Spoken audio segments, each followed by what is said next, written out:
Texas hill country, early spring of 1872, and the wind carried dust and silence across the dry fields as Sutton Whitlow stepped down from his horse and eyed the porch of his ranch house like a man sizing up a broken fence. He had not meant to hire a woman with a child, let alone two. But there she stood, in a faded blue dress that had been mended more times than he could count, her face drawn tight with exhaustion, her youngest boy clinging to her leg, the older one watching Sutton with eyes that had seen too much. "I came about the housekeeping job," she said, voice steady but rough like gravel. "My name is Adeline Zeller, this is James, and Jeremiah." Sutton crossed his arms. "I said I needed help, not a family." "I would not ask for charity," Adeline said quickly. "I work hard. I cook, clean, do laundry, mend, and I do not ask for more than fair pay. We need a start, a place to be safe." The younger boy, James, no older than 5, held tighter to her skirt, his lip trembling. Jeremiah, maybe 10, never looked away from Sutton. Sutton glanced past them toward the horizon. He had built this ranch from nothing. Acres of cattle, barns, fences, a house that echoed with nothing but his bootsteps. He had not meant to take in the sound of children. He had not meant to take in tears. But he had also not meant to be alone at 36, with a heart that felt more like a locked door than something that could still open. "You get the back room," he said finally. "Boys sleep in the lean-to until I can clear space. You can start by cleaning out the cellar." "It flooded last week." Adeline nodded, and not fast enough to hide the tears that welled in her eyes. She turned from him before they could fall, but he had seen them. She did not cry like someone weak. She cried like someone who had been holding it back for too long. That night Sutton could not sleep. The house smelled like stew. The laundry had been done, neatly folded. The floorboards gleamed, and there was laughter. Small, quiet, cautious laughter from the boys in the lean-to. He stared at the ceiling, listening. 2 weeks passed. She did not complain. She worked as hard as any man he had hired the last 5 years, and better. The boys helped with chores, polite and quick to obey, but still jumpy if a door slammed or a voice raised too sharp. He never asked what they had run from. But one night he found Adeline outside, scrubbing linens under the moonlight, her sleeves soaked, her hands red from the cold bucket. "You ever sleep?" She glanced up, startled. "When there is time, you got time now." "I do not like falling behind." He stepped closer. "You are not behind." She stood up straighter and the moon caught her face. Her eyes were rimmed red, not from the wind. "Are they safe here?" she asked. "Who?" "My boys." He looked at her, then at the house behind them. "Yes," she nodded, but her breath caught in her chest. She turned away and he saw her shoulders shake. No sound, just shaking. "I will finish this," she said softly, but he stepped forward and took the bucket from her hands. "Go inside." She opened her mouth to argue, but something in his face stopped her. She hesitated, then nodded and walked toward the house. That night, Sutton sat alone by the fire, the smell of her soap still in the air. He could not remember the last time someone had made this house feel like more than wood and nails. The next morning, Jeremiah was already in the barn, brushing down the horses with quiet care. The boy worked like a grown man, but his eyes still darted toward the door every few minutes, as if afraid someone might come through it. "You do not have to look over your shoulder here," Sutton said. Jeremiah shrugged. "Mama says that too." "She is right." Jeremiah looked up. "She cried last night, I heard her." Sutton did not respond at first, then he said, "She has reason to cry, but she has reason to stop too." Jeremiah nodded once, then went back to brushing. Later that week, Sutton found Adeline kneeling by the stove, cleaning out the hearth. "I have not seen a house run this smooth since my mother was alive," he said. She glanced up, surprised. "Thank you. You ever worked like this before?" "No," she said. "I was a schoolteacher in Arkansas. My husband, he was a farmhand. He died last year, then his brother came around, said we owed him debt. Took what little we had. There was no one who would help, only people who wanted something in return." She did not look at him when she said it. "You do not owe me anything," Sutton said slowly. "I know," she said. "You are the only man I ever met who meant that." He felt her words settle in his chest like a stone dropped in water. He had been called many things: a hard man, a rich man, a loner, but never that. The days turned warmer. James picked wildflowers and left them in a jar on the kitchen table. Jeremiah helped Sutton mend a fence. Adeline laughed once, and it startled all of them, like a bird taking flight too close. One evening, Sutton returned from town with a new pair of boots for each of the boys. He set them by the door without a word. Adeline found them first. She picked them up slowly, stared at them, then looked toward him. "You did not have to do that." "I know," he said. She swallowed hard, nodded, and placed the boots gently by the boys' bedrolls. That night, after the boys had fallen asleep, she sat with Sutton on the porch. "I never thought I would feel safe again," she said quietly. "Not really." He looked at her hands folded in her lap, at the way her hair had come loose from the braid. "You are safe now," he said. She turned to look at him. "What about you?" He frowned. "What about me? Do you feel safe?" He had no answer for that, only the warmth in his chest that came when she smiled, only the way her voice softened when she spoke to the boys. Only the way he had started looking forward to the sound of her footsteps in the morning. "Maybe I am starting to," he said finally. She smiled then. Not the small, polite kind she gave the boys, but something deeper, for him, and in that moment Sutton knew he had not hired a housekeeper. He had found something else entirely. By late April, the creek behind the north pasture had thinned to a trickle, and Sutton rode out early to check the fence lines before the cattle wandered too far. When he returned near dusk, saddle sore and dust caked, the boys were tossing pebbles at a rusted tin can behind the woodshed, and Adeline was kneeling in the garden, pressing onion sets deep into the soil. "You started planting," he said, dismounting. "I figured the frost's behind us," she replied without looking up. "Soil's soft enough now." He tied his horse to the post and approached. Her fingernails were dark with dirt, her sleeves rolled to the elbow, forearms freckled from days in the sun. There was a steadiness in the way she moved, like she was trying to build something that would last. "You ever plant onions before?" he asked. "No," she said, brushing hair from her brow with the back of her wrist. "But I watched my mother do it growing up." She said, "If you can get onions to take root, everything else will follow." "I always bought mine from town." She glanced up then. "You don't strike me as the kind to depend on others." "I depend on the ones who earn it." There was no answer to that, just the sound of her pressing another bulb into the dirt. When the light faded enough to turn the fields blue, she stood slowly, wiping her hands on her apron. "Boys already ate," she said. "There's bread warming in the oven if you're hungry." He nodded but didn't move. The wind had picked up, dry and warm, and carried the scent of the tilled earth between them. "Have you thought about teaching again?" he asked. "No one's asked. They'd listen to you if you did.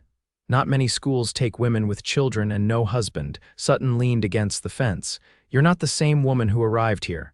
She gave a quiet laugh, not mocking, just tired. "I still wake up expecting to run. You haven't." "I've thought about it." He looked at her, waiting. "Last week, when you rode into town, a wagon passed the house. The boys were inside. I heard wheels slowing, someone calling out. I didn't recognize the voice, thought maybe he'd found us.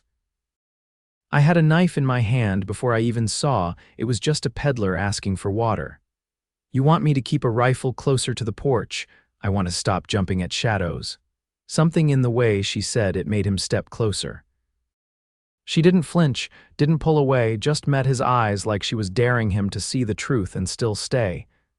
"You're safe here," he said. "I know. But knowing and feeling it's different." That night, after the boys were asleep and the fire had burned low, she came to the doorway of the front room where Sutton sat with a ledger open on his lap. She held a tin cup in her hand. "I made coffee," she said. "It's late, but I couldn't sleep." He set the ledger aside and took the cup. She sat across from him, folding her hands in her lap. "Jeremiah asked today if we'd need to leave come fall," she said. "You planning to?" I told him I didn't know yet. Sutton sipped the coffee. It was too strong, but he didn't say so.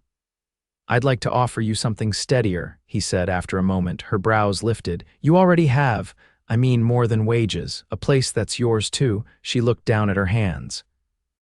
"You don't even know what I want." "Then tell me." Adeline didn't answer right away. The fire threw soft light across her face, shadows deepening the lines around her eyes.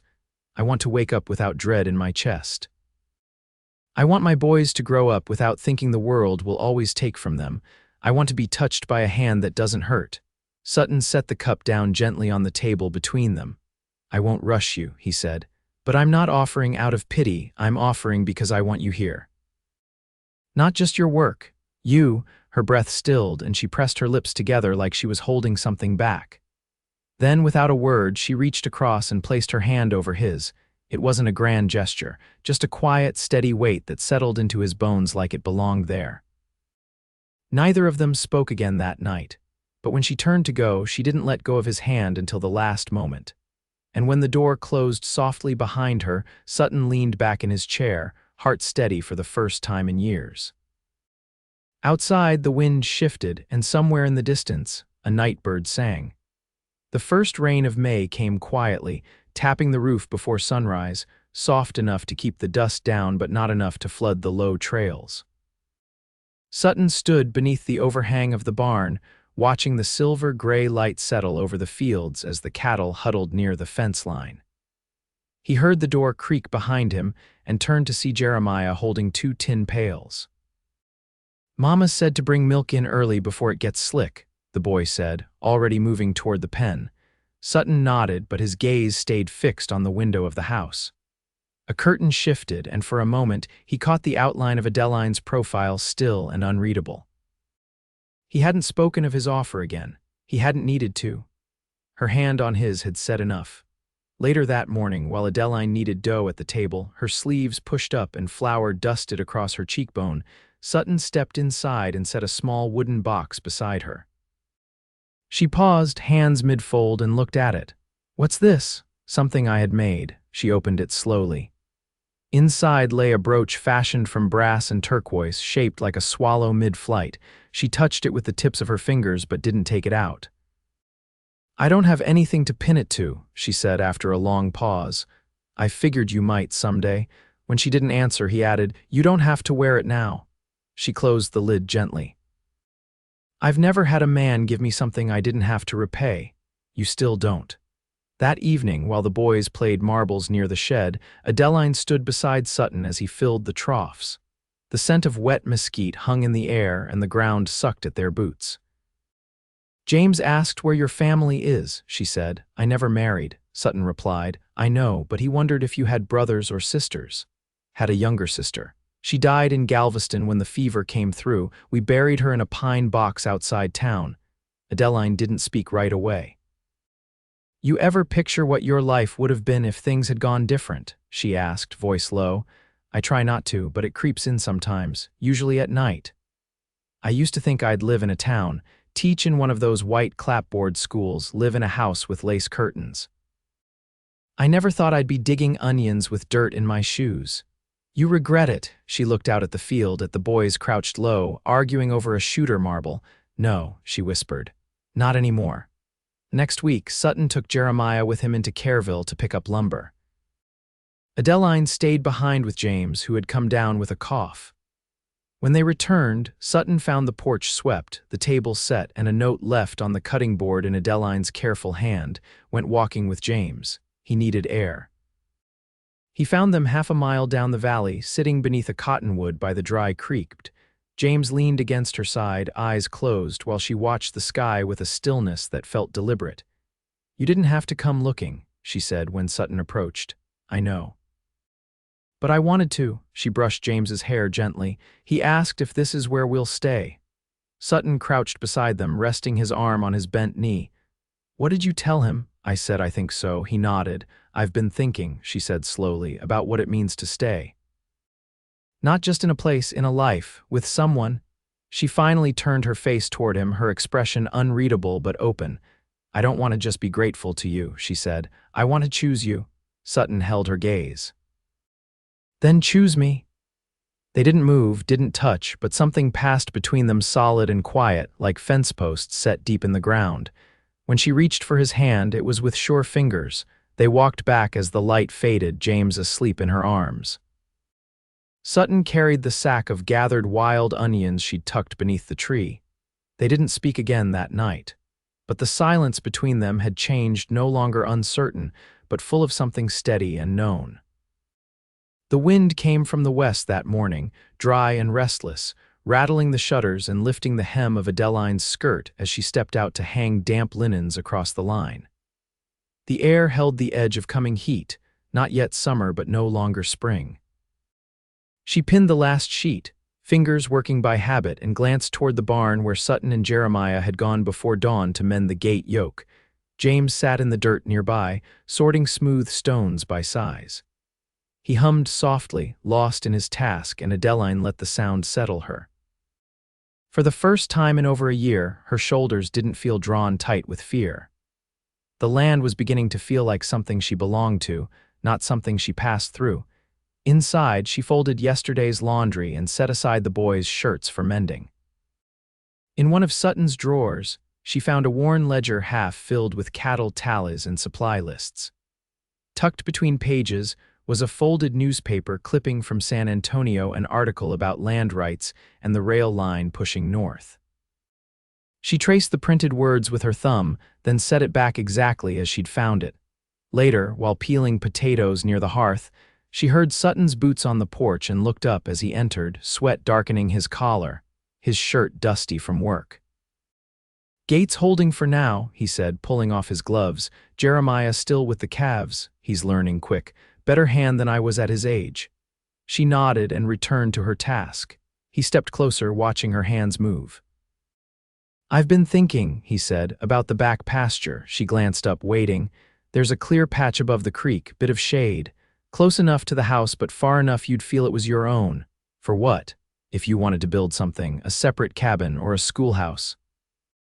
Or just a place of your own." She set the knife down slowly. "Why would I need a place apart? You might not. But if you did, I'd want you to have it." Her brow furrowed. "You're not asking me to leave, are you?" "No," he shifted his weight. "I'm asking you to stay in every way that counts.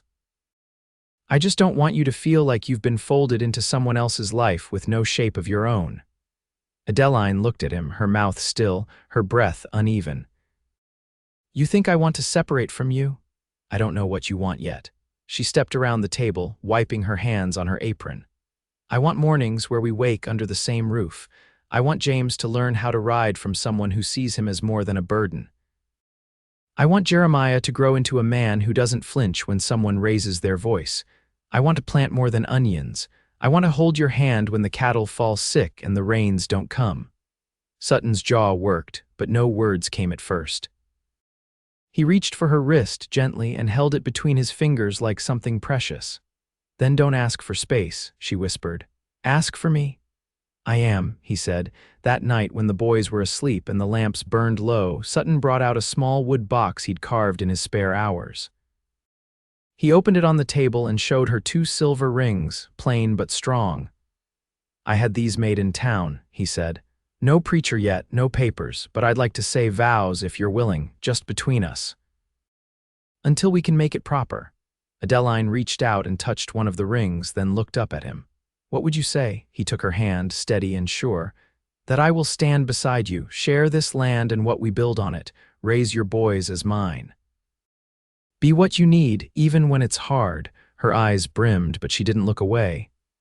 "Then I'll say I'll stay, that I'll love you with the quiet kind that lasts through drought and storm. That I'll keep your name as safe as I keep my boys." He slipped the ring onto her finger and she did the same for him. No grand gesture, no ceremony, just hands held and promises made in truth. Outside, the wind had calmed. The trees stood still, listening.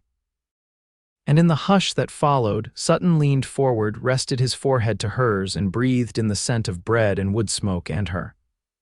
"I didn't know I could have this," he said. "You didn't have it," she replied. "You made it." And he knew, without question, that she was right. By early June, the land had begun to shift into its dry season. The grass near the fence line browned at the tips, and cicadas buzzed thick in the stillness. Sutton stood beneath the eaves, hitching a new length of rope to the saddle horn while Jeremiah and James hauled feed from the shed, working without needing to be told. The boys had grown leaner with the season, but stronger too. Jeremiah's hands now calloused along the palms, James steady on his feet as he followed his brother's lead from the front steps. Adeline called out, "You'll want water before you go." Sutton looped the rope once more and turned. "We won't be long." She held out a canteen. "Even so." He took it and nodded, brushing his fingers across the edge of her wrist without thinking. It was the smallest thing, but her eyes warmed at it. They rode out to the east ridge where a neighbor's steer had broken through the fence 2 days before. The land sloped there, a shallow incline littered with limestone and low brush, and the fence posts leaned from years of wind. Sutton worked in silence, letting Jeremiah drive the stakes deeper while he strung the wire taut. The boy didn't complain, didn't pause. "You're steady with your hands," Sutton said. Jeremiah didn't look up. "Mama says if you do a thing, do it right the first time. She's not wrong." They finished before noon, the sun high overhead and sharp through the brim of their hats. On the ride back, Jeremiah asked, "When you were young, did you think you'd have all this?" Sutton wiped the sweat from his brow, squinting into the light. "I didn't think I'd have much of anything. Just knew I didn't want to answer to another man's hand." "You ever wish you'd done something else?" "No, but I wish I'd found your mother sooner." Jeremiah didn't answer, but he sat a little taller in the saddle after that. Back at the house, Adeline stood over the washtub, gently easing a dress down into the rinse water. Her hair was pinned up, strands slipping loose in the heat. When Sutton stepped inside, she didn't turn. "Are you planning to keep the Westfield fallow this season?" she asked. "I was." "Why?" "I've been reading one of the old almanacs from your shelf. It says beans and squash will take if you cut them into the furrows after a rain. You'd need to plow again, but the soil's rested." He stepped closer. "You want to plant there?" "I want to help this place grow, not just keep it clean." "I'll hitch the team in the morning." She nodded, then reached for a towel. "I've been thinking, too, about the boys. There's a schoolhouse near Medina, only one room, but it runs through harvest. They'd learn more than I can teach them at home." "You think they're ready?" "I think they're safe enough now to try." Sutton hesitated. "You'd stay here, let them ride out each day." She turned then, wiping her hands dry. "I'd stay. I'd wait at the fence every afternoon till they came back." Later that night, as the house cooled and the crickets started up along the edges of the fields, Adeline stepped out onto the porch with a small bundle in her arms. She handed it to Sutton without a word. Inside the cloth lay a hand-stitched shirt, rough cotton, simple but well made. "It's for the day we make it official," she said, "when the preacher comes through next month." Sutton set the bundle down carefully. "You sure?" "I've already said yes. This just makes it visible." He reached for her hand and drew her into the circle of his arms. She didn't resist, just leaned her cheek against his shoulder. "I want to build you a home that never asks you to earn your place in it," he said. "You already have." They stood like that until the lamp burned low inside. The porch boards creaked beneath their feet, but neither moved. The wedding was small, just the four of them, a borrowed Bible, and the preacher who passed through on his way to Careville. Adeline wore a dress she'd let down at the hem, and Sutton shaved close for the first time in weeks. Jeremiah stood as witness, James clutching a wildflower he'd picked from the edge of the garden. After the vows, Sutton took Adeline's hands and kissed her knuckles, one by one, like a promise. They didn't speak of the past after that. Not because it no longer mattered, but because it no longer ruled them. The garden stretched, green and strong. The boys enrolled in school and rode out each morning with packed lunches and worn readers, returning dusty and proud. Sutton built a small desk for Adeline near the front window, where she began writing lessons again, pencil strokes neat and careful, a habit not forgotten. In the evenings, they sat beneath the cottonwood with their boots off and the sound of crickets loud in the grass. Sometimes James fell asleep beside them, curled up with his head in Adeline's lap. Jeremiah took to carving small animals from spare wood and lined them along the porch rail. One night, Sutton pressed his hand against Adeline's belly, quiet and lingering. "You think there's room for more?" she smiled, brushing his hair back from his brow. "I think there's always room when love makes it." He kissed her then, slow and certain, and the wind moved through the trees like a lullaby. Years passed, but the rhythm of their life never lost its shape. Love, in its quiet way, took root deeper than the fence posts, steadier than the riverbed. And in the house they built together, every room warmed by care, every path walked side by side. They grew older, but never apart. Their story didn't end it settled, strong and full, into the kind of peace that only comes after surviving everything that tried to take it away.